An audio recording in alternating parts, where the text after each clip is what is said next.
G'day guys, it's Joe from Moves here, and I'm going to run you through some exercises today for, particularly for the fellas, for incontinence. Okay, so I often get a couple of fellas, especially the senior sits, when I come up, and they'll approach me afterwards, and they'll say, "Joe, can you give me some exercises? You know, I've got a problem down there." And I always say, first thing, have you gone to see a doctor? But second of all, yeah, like I can give you some exercises, and that's what I'm going to run you through today. They're very basic, very simple, and you can do them at home 3 to 5 times a day, and no one will know you're doing them. All right, thanks. Okay, guys, so incontinence for gents, surprisingly common, more common than you think. It's not just a ladies thing. So when I get asked, look, can you help me with some exercises? So the muscle group responsible for pelvic floor, particularly for gents will say, well, how do I know if I'm working that muscle group? Because you don't actually see it.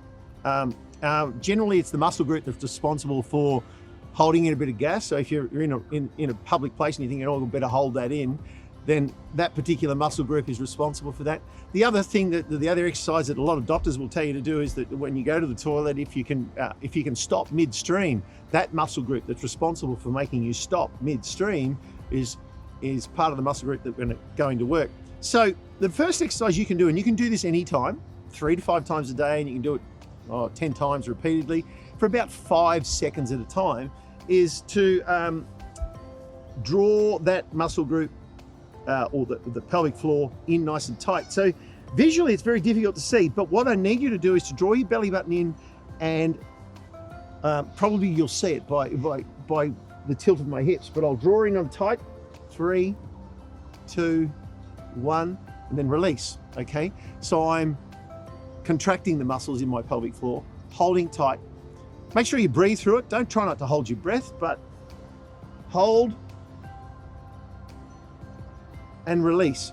Now, if you do that about 10 times, and you do that 3 to 5 times a day, then you're well on the way to helping that muscle group. The more you do it, the tighter it becomes and the better it becomes for you.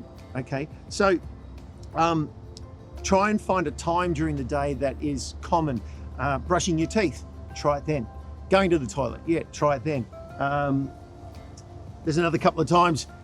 Be consistent with your time so that you can do them regularly every day, and it becomes more important. Now, what can also make this difficult is if we're carrying a little bit of weight. And fellas, we carry a little bit of weight. Now, ladies go through a very similar thing with childbirth, where they have that big the tummy and pressure on the lower parts, of course, and they get what they call diastasis, or separation. So with fellas, it is very common with you guys too. If you're carrying a lot of weight down here, it adds pressure, and the pelvic floor doesn't like functioning real well when there's a lot of pressure. So by all means, exercise, normal exercise routines. Try and alleviate some of the weight that hinders you and your pelvic floor exercises. So hold in nice and tight. Now, that's one. The second one, of course, is you can do it seated. Okay, so the same exercise can be done in a seated position. So if you're at table, if you're having lunch, if you're having breakfast, you can do a very similar exercise. And again, it's very difficult to see, but and like I said, I often get asked, how do I know if I'm using the right muscles? Again, remember the muscle group that it's responsible for. Holding in a bit of gas, or you want to go to the toilet quickly, but you can't, you're in the wrong place. That muscle group there, okay?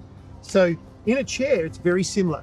Hold the edge of the chair, drag the belly button in, and you'll see you can see my t-shirt slowly bringing in. I'm holding 5, 4, 3, 2, 1, and release. But remember, about 10 reps of that, and try and do it 3 to 5 times a day. Now, final thing, if you want to make it a slightly more, add a second stimulus to this, is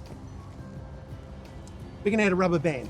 So what we do is we attach the rubber band to something alongside it. It can be a table, it can be a chair, and we hold it from side. Now what that does, it also helps with our tummy, or pulling one side of the tummy in a little tighter and improving the muscle structure of the tummy. Of course, you can do your normal abdominal exercises at home. Be careful, if you have a bit of incontinence, you might feel a bit worried about doing that. You might think that if I'm laying on the ground and every time I crunch my tummy, but do it as far as you can, or to the best of your ability. Okay, so little mini crunches, things like that.